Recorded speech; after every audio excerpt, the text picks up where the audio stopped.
नमस्कार, hello Hindi channel में मैं डॉक्टर सरला आप सभी का स्वागत करती हूँ। आज हम 25 चौका 150 जो कि एक दलित विमर्शकार श्री ओम प्रकाश वाल्मीकि के द्वारा लिखी गई कहानी है, इस कहानी की समीक्षा को पढ़ेंगे।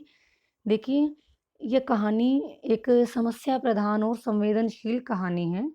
इस कहानी में ओम प्रकाश वाल्मीकि ने जाति-पाति और शोषण को मुख्य रूप से आधार बनाकर निर्धन लोगों के जीवन की त्रासदी को इसमें प्रकट किया है। कि यहाँ इस कहानी में ये भी दिखाया है कि वसुधैव कुटुंबकम का दावा करने वाली भारतीय संस्कृति के आडंबर रूप को भी यह कहानी हमारे सामने उजागर करती हैं। तो इस कहानी की समीक्षा हम तत्वों के आधार पर करेंगे। जैसा कि मैं पहले भी आपको कहती रही हूँ कि समीक्षा को समझने से पूर्व आपको कहानी के सार को समझ लेना चाहिए। तो अगर किसी ने इस कहानी का सार नहीं पढ़ा है तो उसका लिंक मैं डिस्क्रिप्शन बॉक्स में डाल दूँगी, तो आप वहाँ से उस कहानी को पढ़ लीजिएगा। उसके बाद आपको समीक्षा का प्रश्न अच्छे से समझ आ जाएगा। तो आइए कहानी के तत्वों के आधार पर इस कहानी की समीक्षा को पढ़ते हैं। कहानी की तात्विक समीक्षा। तो सबसे पहला तत्व है शीर्षक। शीर्षक जो है वो कहानी का सबसे पहला उपकरण माना गया है। शीर्षक में स्पष्टता, सरलता, संक्षिप्तता, जिज्ञासा होनी चाहिए, वो अर्थ से युक्त होना चाहिए। तो हम इस कहानी का शीर्षक देखते हैं 25 चौका 150। तो इस शीर्षक को पढ़ते ही पहली ही झलक में मन में एक ऐसा कौतूहल उत्पन्न होता है कि क्यों? क्योंकि 25 चौका तो 100 होते हैं और कहानी का शीर्षक है 25 चौका 150। तो पाठक के मन में एक कौतूहल बना रहता है और इस कहानी का शीर्षक भी सरल भी है, संक्षिप्त भी है और शीर्षक अपने अंदर जिज्ञासा समेटे हुआ है, क्योंकि प्रत्येक पाठक इस शीर्षक को पढ़ते ही ये जानना चाहता है कि पहाड़ा गलत क्यों पढ़ाया जा रहा है। जैसा कि मैंने आपको बताया कि 25 चौका 100 होता है और कहानी का शीर्षक है 25 चौका 150। तो उसके मन में जिज्ञासा उत्पन्न होती है कि 25 का यह पहाड़ा गलत क्यों लिखा हुआ है और गलत लिखने के पीछे इसके क्या रहस्य है। तो कहानी को पढ़ते ही पाठक के मन की जो जिज्ञासा है वो शांत हो जाती है। तो हम कह सकते हैं कि शीर्षक जो है पूरी तरह से विषय के अनुकूल हैं और संपूर्ण जो कहानी है वो मूल उद्देश्य के आसपास ही घूमती रहती है। अगला हमारा तत्व है कथानक, कथावस्तु। अगर हम सैद्धांतिक दृष्टिकोण से कहें तो हम कथानक यानी कथा वस्तु को कहानी का सबसे पहला और सबसे महत्वपूर्ण तत्व कह सकते हैं, क्योंकि इस तत्व के अभाव में कहानी की कल्पना भी नहीं की जा सकती। जैसे जो शीर्षक में विशेषताएं होनी चाहिए कि वो सरल होना चाहिए, संक्षिप्त होना चाहिए, मौलिक होना चाहिए, रोचक होना चाहिए और उसमें उत्सुकता बनी रहनी चाहिए। आदि गुण कथानक के लिए स्वीकार किए गए हैं। तो इस कहानी को हम देखते हैं 25 चौका 150 कहानी को जब हम अध्ययन करते हैं तो कथा वस्तु के अधिकांश गुण इसमें विद्यमान हैं। इस कहानी का नायक कौन है? सुदीप। देखिए, सुदीप जो है वो इस कहानी का नायक है। वह दलित वर्ग से संबंधित है। वह स्कूल पढ़ने जाता है, वह पढ़ने में होशियार है, वह गणित में अधिक रुचि रखता है, वह 25 तक पहाड़े भी याद कर लेता है। एक दिन उसके पिता उसे बताते हैं कि जब वो पहाड़े सुना अपने घर में याद कर रहा होता है ज़ोर-ज़ोर से, उसके पिता सुनते हैं तो उसको बताते हैं कि 25 चौका 100 नहीं 150 होता है। और यह बात सुनकर बालक के मन में ग्रंथि बनकर बैठ जाती है। क्यों? क्योंकि उसके अध्यापक 25 चौका 100 पढ़ाते हैं और उसके पिता कहते हैं कि 25 चौका 150 होते हैं। तो ये बात जो है उसके बाल मन पर ग्रंथि बनकर बैठ जाती हैं। वही बालक जब शिक्षा प्राप्ति के बाद एक लंबे संघर्ष से नौकरी प्राप्त कर लेता है, तो अपने पहले वेतन के रूप में अपने माता-पिता को देकर उनसे आशीर्वाद प्राप्त करता है और वह 25-25 रुपयों की 4 ढेरियाँ बनाकर अपने पिताजी को बताता है कि पिताजी 25 चौका 150 नहीं अपितु 100 ही होता है। उस समय सुदीप के पिता के मन में जो 30-32 वर्ष पहले चौधरी से लिए गए उधार के 100 रुपए और उन पर 150 रुपए ब्याज लगाने की घटना उसके पिता के दिमाग में कौंध जाती है और वह समझ जाता है कि चौधरी ने उसके साथ धोखा किया था और उस दिन से उसके पिता के मन में चौधरी के प्रति घृणा उत्पन्न हो गई थी। और इस प्रकार हम कह सकते हैं कि इस कहानी का कथानक लघु होते हुए भी गतिशील है और उसका आदि, विकास यानी मध्य और अंत तीनों ही स्थितियों से गुजरता हुआ वो अपने अंतिम चरण यानी अपने अंतिम लक्ष्य तक पहुंचता है। तो कथानक की दृष्टि से यह सफल कहानी है।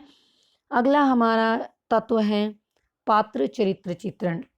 यदि कहानी की नींव कथानक है तो पात्र और यानी चरित्र चित्रण कह भी सकते हैं इसको, तो वो कहानी के भवन, दीवारें और दरवाजे, खिड़कियां उसको हम कह सकते हैं। कहानी की सफलता के लिए कहानी में पात्रों का आमतौर पर कम होना जरूरी माना जाता है। तो उस दृष्टि से भी हम देखते हैं कि इस कहानी में प्रमुख रूप से तो दो ही पात्रों का चरित्र ज़्यादा विकसित हुआ है, सुदीप का और एक उनके पिताजी का। देखिए पात्र चरित्र चित्रण कहें या पात्र योजना कहें, इसलिए महत्वपूर्ण भी माना गया है क्योंकि एक कहानीकार का जो उद्देश्य वो प्रकट करना चाहता है वो अपने पात्रों के ही जरिए वो प्रकट करता है। तो पात्र को महत्वपूर्ण माना गया है, कथानक को भी वो गतिशील बनाते हैं। तो दो ही पात्र, एक सुदीप और एक उसके पिता, इनका चरित्र इस कहानी में विकसित हुआ है। वैसे तो इस कहानी में इनके अतिरिक्त मास्टर फूल सिंह है, मास्टर शिव नारायण मिश्रा है, सुदीप की माँ है, चौधरी साहब आदि पात्रों का उल्लेख हुआ है, लेकिन इन पात्रों का केवल मात्र उल्लेख ही हुआ है, चरित्र का पूर्णतः विकास नहीं हुआ। चौधरी साहब को हम देखते हैं कि वह एक दुष्ट व शोषक पात्र के रूप में चित्रित हुए हैं।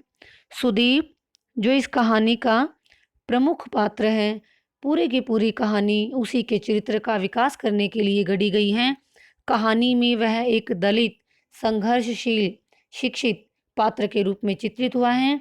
उसके विपरीत कहानी में जो उसका पिता है वह अशिक्षित, निरीह तथा अशिक्षा का मूल्य चुकाने वाले पात्र के रूप में चित्रित हुआ है कि वह इतना शिक्षित है उसका पिता कि 30-35 वर्ष का एक लंबा समय लग जाता है और तब उसको उस 25 चौका 150 का अपनी अशिक्षा का अभिप्राय समझ में आता है।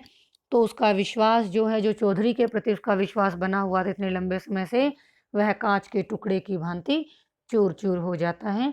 तो पात्र और चरित्र चित्रण की दृष्टि से भी यह एक सफल कहानी है। अगला हमारा तत्व है संवाद कथोपकथन। कहानी के तत्वों में संवाद का भी अपना एक अहम भूमिका है।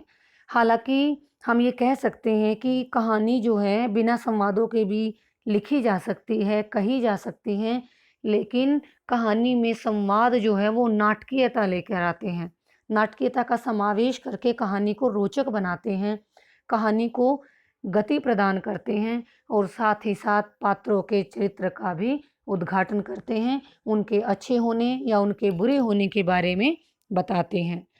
आधुनिक कहानियों में अगर हम देखें तो संवादों का होना बिल्कुल आवश्यक माना जाता है। 25 चौका 150 जो कहानी हम पढ़ रहे हैं, हालांकि वह कहानी पूर्वदिप्ती शैली में लिखी गई है, नायक को एक एक कर याद आने वाली घटनाओं पर वह आधारित है, परंतु इसमें भी अनेक स्थलों पर कहानीकार के द्वारा सुंदर संवादों का प्रयोग किया गया है और सुदीप व उसके पिता के संवाद कहानी में उल्लेखनीय भूमिका निभाते हैं। तो हम कह सकते हैं इस कहानी के संवाद जो हैं पात्रों के अनुकूल भी है और उनके भावों के अनुकूल है। सफल संवादों का प्रयोग इस कहानी में हुआ है। अगला हमारा तत्व है देश-काल एवं वातावरण, यानी देश-काल और वातावरण। कहानी के संदर्भ में देश-काल और वातावरण से अभिप्राय है कहानी के स्थान, समय और उस स्थान और समय के अनुसार चित्रित परिवेश, यानी उस समय और स्थान के अनुसार उस परिवेश का चित्रण करना, यह देश-काल और वातावरण कहलाता है। देखिए, देश-काल और वातावरण तत्व की जो योजना है, वो कहानी को विश्वसनीयता देती है। उसको यथार्थ पृष्ठभूमि प्रदान करने के लिए उसकी देश-काल और वातावरण की सृष्टि की जाती है। कहानी में वातावरण का निर्माण के लिए सामाजिक है, राजनीतिक, सांस्कृतिक परिस्थितियाँ, घटनाओं, परंपराओं, वहाँ का आचार-विचार, रहन-सहन, रीति-रिवाज़ों आदि का उल्लेख किया जाता है ताकि वो विश्वसनीय लगे। पात्रों के संवादों की भी सहायता ली जाती है। तो इस कहानी जो हम पढ़ रहे हैं वह दलित वर्ग से संबंध रखती हैं, इसलिए लेखक ने उनकी बस्ती, प्रमुख पात्रों के संवाद और तत्कालीन सामाजिक परिस्थितियों को माध्यम से एक सजीव और यथार्थ वातावरण का चित्रण इसमें किया है। अगला हमारा तत्व है भाषा शैली। भाषा शैली भी कहानी का वह प्रमुख तत्व होता है, क्योंकि इसी के माध्यम से कहानीकार अपनी कथानक को मूर्त रूप प्रदान करता है। तो 25 चौका 150 जो कहानी हम पढ़ते हैं वह आम बोलचाल की सरल सहज खड़ी बोली में रचित है। कहानी में तद्भव शब्दों की प्रधानता है, उसके साथ साथ देशी शब्दों का भी प्रयोग किया गया है। अगर हम वाक्य विन्यास देखें तो बड़ा सरल सहज रोचक है, बड़े सटीक वाक्य हैं। तो यह मैं आपको बता भी चुकी हूँ कि कहानी की शैली कौन सी है, पूर्वदीप्ति शैली में लिखी गई है। और पूर्वदीप्ति शैली के अलावा इसमें हम वर्णनात्मक, संवाद, मनोविश्लेषणात्मक और भावात्मक शैलियों के दर्शन भी हम इस कहानी में करते हैं। और लेखक ने प्रचलित जो मुहावरे हैं और जो कहावतें हैं उनका प्रयोग किया है, जिसके कारण भाषा जो है और भी स्वाभाविक बन गई है। अंतिम हमारा बिंदु है उद्देश्य।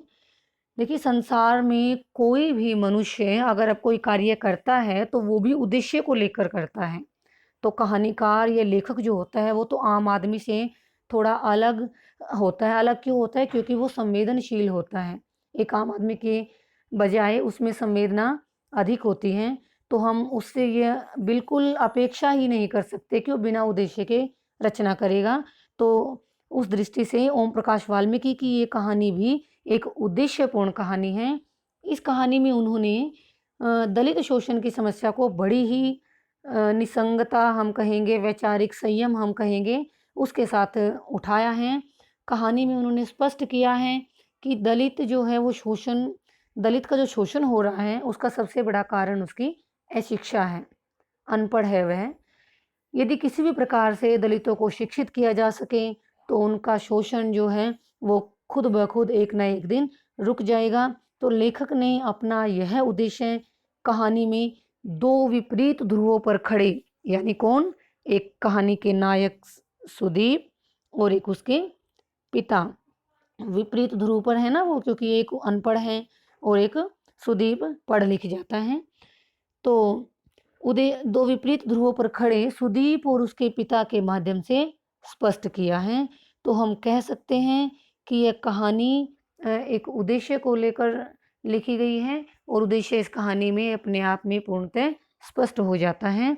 तो मैं उम्मीद करती हूँ कि इन सातों तत्वों के आधार पर ये जो मैंने आपको बताया, शीर्षक, कथा वस्तु, पात्र चरित्र चित्रण, संवाद, देश काल और वातावरण, भाषा शैली, उद्देश्य, इनके आधार पर मैंने जो समीक्षा आपको पढ़ाई वह आपको समझ आई होगी। इसी के साथ आप सभी का बहुत बहुत धन्यवाद।